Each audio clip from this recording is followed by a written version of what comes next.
ලොකු අයියා අර මේනක මහත්තයා රට රස්සාවක් කරන්න ගියාලු බං.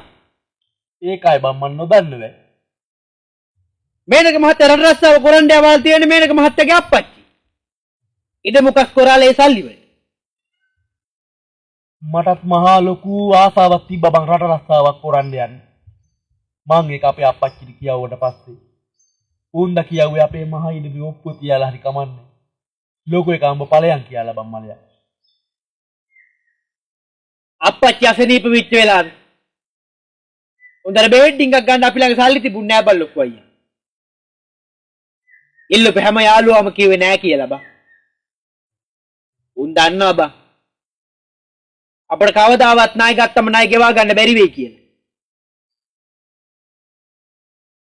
අපේ පන්තියේ සාලිය සුනන්දල චාමරලා හැම උන් ඔක්කොම රට රස්සා කරන්න ගියා බං මලයා. හැබැයි උන්ගේ විදිහක්වත් මං අදටවත් දන්නේ නැහැ.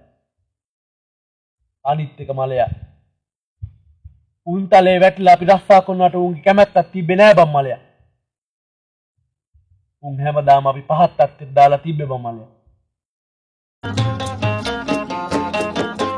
සෞසිරි සපමා අතහැර අද වෙනතක ඇදිලා පින් මග තනිකම තනියට මගේ පැල තුල රැඳිලා විතු සිතු අම්රු වැනි ඔබ කොතැනද මිතුරනි විතු සිතු අම්රු වැනි ඔබ කොතැනද මිතුරනි